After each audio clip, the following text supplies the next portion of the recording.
hoje 4 jogadores e membros da direção foram ao velório do Izquierdo, que aconteceu em Montevidéu. Eu acho que é uma situação assim muito difícil de lidar, sobretudo porque o futebol, apesar de ser um esporte de contato, ele não, a princípio não existe um risco de vida jogando futebol, né? Questão de saúde, até fatalidades, até perdemos um lateral esquerdo, Valtencir, né? Não já no Botafogo, já tinha saído do Botafogo, mas ele morreu em campo. E eu acho assim, quando a pessoa morre num ambiente de trabalho que normalmente não é um ambiente de risco, aquilo toca todo mundo que está em volta, sabe? Eu perdi um grande amigo, o Bussunda, a gente estava cobrindo a Copa do Mundo para o Cacete Planeta, e aquilo foi uma coisa que tirou o chão da gente, porque a gente jamais poderia esperar um momento de uma grande alegria, uma excitação tremenda, e de repente aquele vazio enorme que a gente ficou desnorteado, sabe? Inclusive, a gente contou com um grande apoio do Galvão Bueno, que nos pegou no colo praticamente, sabe? E falou, olha, calma, vocês têm que atender a imprensa, a gente não queria falar com ninguém, falou, não, vocês têm que atender a imprensa, vai lá, lava o rosto, volta, fala com eles, e deu um conselho também muito importante, ele falou assim, olha, vocês provavelmente vão oferecer a vocês a possibilidade de ficar algumas semanas fora do ar. Não aceitem, continuem trabalhando, porque se vocês saírem, vocês nunca vão saber a hora de voltar. Foi muito precioso esse conselho, a gente seguiu e somos muito gratos ao Galvão por esse toque, assim, esse lado paternal que ele teve com a gente, sabe? Por ter perdido o Ayrton Senna, uma pessoa muito próxima a ele, muito amigo e tal. Então ele conseguiu entender a dor que a gente estava passando ali e a dificuldade que a gente teria de superar aquele momento. Foi muito importante. Renato, você estava na Alemanha? Eu trabalhei nessa cobertura e eu me lembro. Eu tive com o Bussunda e com o De La Penha dias antes. Vocês passaram ali, onde nós íamos fazer o Arena Sport TV, vocês passaram, o Bussunda, eu me dava muito bem com o Bussunda, eu já tinha entrevistado o Bussunda na época que ainda estava no Globo, tá? E conversamos com vocês rapidamente ali. A hora que eu recebi o telefonema do Tadeu Aguiar, que era o chefe da equipe, dizendo que o Bussunda tinha morrido, eu quase caí sentado, entendeu? Porque eu tinha estado com ele dias antes, durante um treino do Brasil. Nós estávamos fazendo lá numa tenda para fazer o Arena Sport TV, e eles vieram e conversaram com a gente, o Hélio e o Bussunda. Realmente, sim. Nem fala. Aquela Copa ficou pesada o tempo todo. É difícil de mensurar a popularidade de vocês na época, mas eu me lembro que eu estava cobrindo futebol, né? Então, o time, e houve uma preocupação muito, né, nessa era dos dinossauros, e até hoje não existe essa preocupação na seleção, até que o Dorival levou uma psicóloga, mas há esse preconceito em relação à saúde mental dos jogadores, porque muitos jogadores daquela seleção eram muito próximos de vocês, participavam dos programas, eram objeto de paródia e tal. Como que iam contar para os jogadores, porque também foi uma coisa pensada, porque muitos ficaram muito abalados. O jogador de futebol é rico, mas não é robô, gente, não é a mesma coisa, e cuidar da saúde mental é necessário, não importa quem você seja. Não, e você imagina que o Ronaldo Fenômeno, ele era parodiado pelo Bussunda, a relação dele era muito próxima com o programa e, sobretudo, com o Bussunda. E, de repente, o cara que brincava, que zoava com ele e tudo mais, morrer em atividade foi uma coisa de louco, né? O Ronaldo ele chegou até a superar a zoação que a gente fez em 98 por conta daquela final e do apagão que ele teve, e que a gente brincou pra caramba com aquela história toda, juntando com a derrota do Brasil. E, porra, enfim, ele conseguiu superar, ele tem um ótimo humor, a gente tem uma relação até hoje muito boa, muito positiva, mas naquele momento eu imagino como deve ter sido complicado dar essa notícia para ele e botar ele em campo. Enquanto o Brasil estava jogando, o Bussunda estava sendo velado até no Flamengo, no estádio do Flamengo, que, aliás, foi a última sacanagem que o Bussunda fez comigo, porque era o dia do meu aniversário, e ele me botou para ir no estádio do Flamengo. O cara, porra, era sacana até na hora de morrer.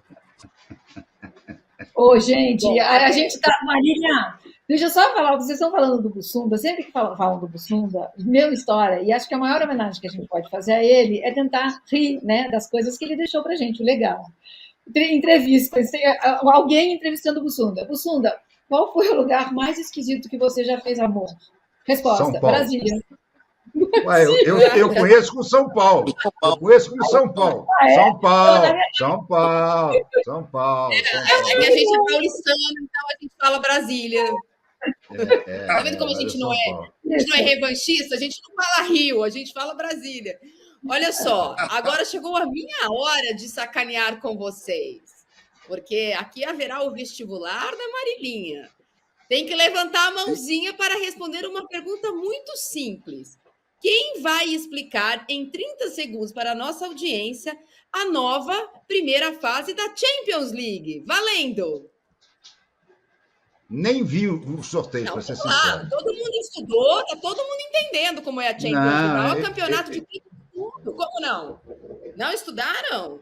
Eu vou explicar, eu vou colocar na tela. Você é reprovado. Eu matei a aula também. Vou colocar na tela, vamos lá, o time que vai ser campeão. Então, baseado no time que vai ser campeão, eu vou explicar a nova Champions. Marinho, coloca aí. Muito bem. É assim. São 36 times nesta fase. Já houve uma pré-Champions, selecionados lá, alguns times de cada país. Hoje houve o sorteio. São 36 times nessa primeira fase. Cada time faz 8 jogos. Nunca contra time... Nos potes que eles estavam colocados, nunca você podia pegar um time do seu país. Você pode pegar vários do outro país, mas do seu país não pode. Você faz 8 jogos, não necessariamente em casa e fora, mesmos times. Então, o Arsenal, por exemplo, que é o que vai ser campeão.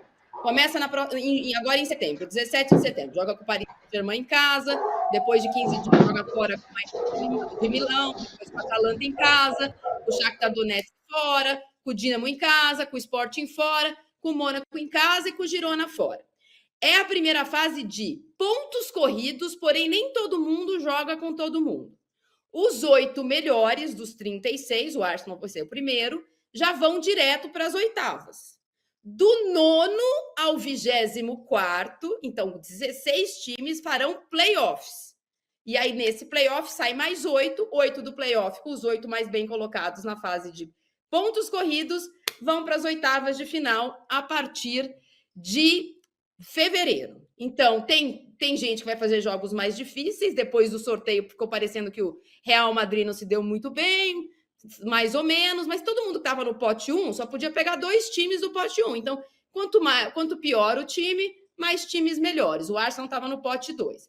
Então, essa é a nova Champions, a gente vai se acostumar, sabe por quê, né? A chance da Conmebol o ano que vem falar, vamos fazer igual, é muito grande.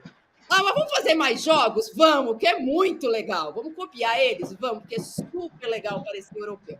Então, se vocês não estudaram, é bom vocês estudarem, porque vamos copiar muito em breve. Isso vai acontecer. O Real Madrid, que jogou agora há pouco pelo Campeonato Espanhol, o Renato estava de olho assim, o Real Madrid estava perdendo para o Las Palmas. Aí empatou com o gol do Vinícius Júnior. E o Endrick, que no outro jogo entrou e fez gol, dessa vez não vai ter foto. Endrick Wembley, Endrick no Santiago Bernabéu, Las Palmas não rolou. Conta para nós, Renato, como foi o jogo do Real Madrid no Campeonato Espanhol. O Real Madrid não jogou bem hoje, não. Eu estava aqui vendo meio que de canto de olho. O gol de empate do Vini Júnior foi de pênalti, inclusive. E o Las Palmas teve um gol anulado por impedimento, daqueles impedimentos milimétricos, né?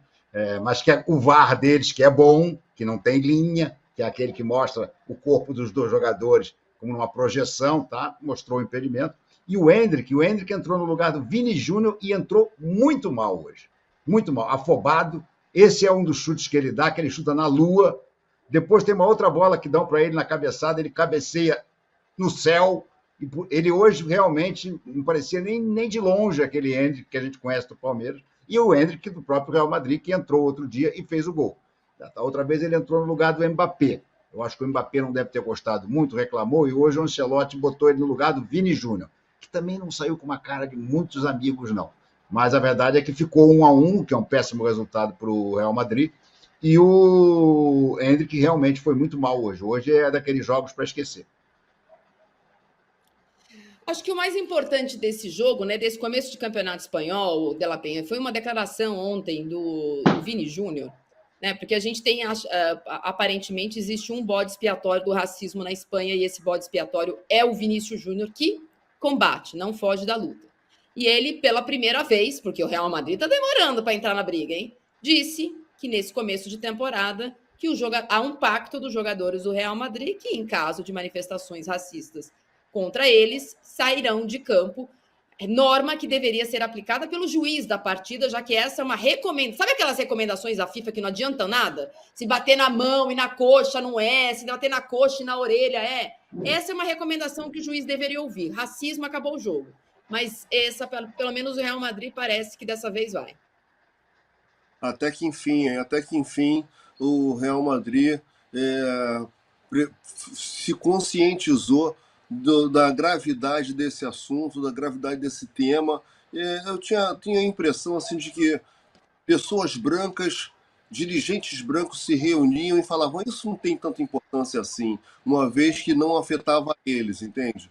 E eu acho muito importante essa atuação do Vini Júnior.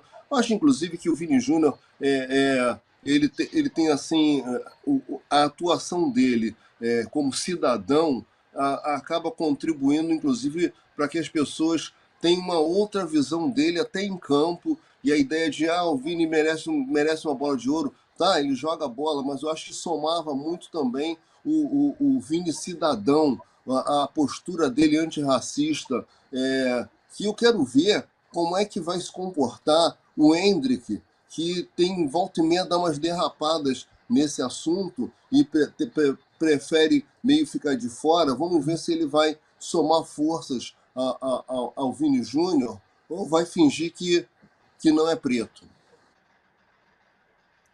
Exatamente. Homens brancos precisam estar na luta antirracista. Homens precisam estar na luta antimachismo. Agora, eu e a Mini Lacombe, a gente vai se comportar como normalmente querem que as mulheres se comportem. Bem bonitinha, a Mili se coloca, postura, aquele livro na cabeça, faz um tchauzinho. Tchauzinho de Miss, faz tchauzinho de Miss. Faz aí, põe para mim, Marinho. Por falta de tchau, adeus. Põe aí para mim. Ui. Coloca o tchauzinho para mim. Quem se despediu hoje? André?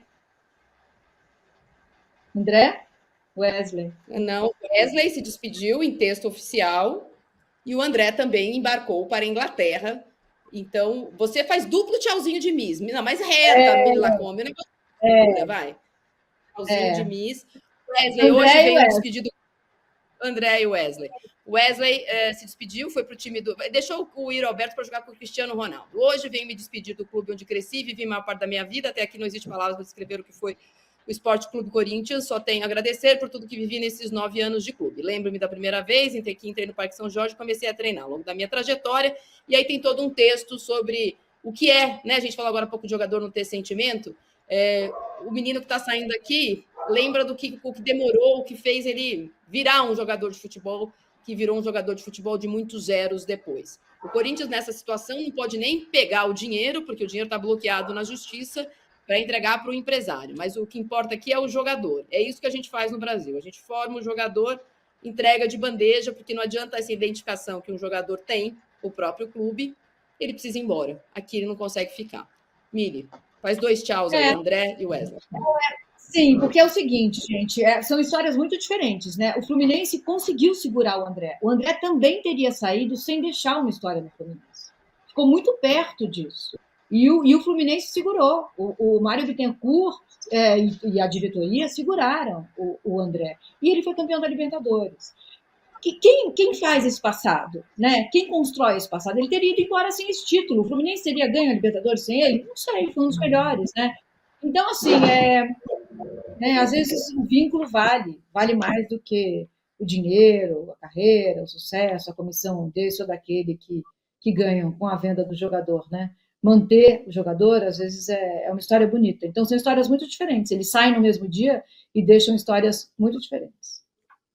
Muito bem, na nossa enquete ficou assim, para 36%, quem sai à frente hoje é Vasco e Juventude, para 34% Atlético Paranaense e Juventude. No Coringão ninguém acredita. Então, eu vou dar tchau para minha serenidade e equilíbrio, porque às 8 horas tem Juventude e Corinthians. Obrigada, Hélio, obrigada, Mili, obrigada, Renato. Amanhã, com o que sobrar, estamos de volta às 18 horas.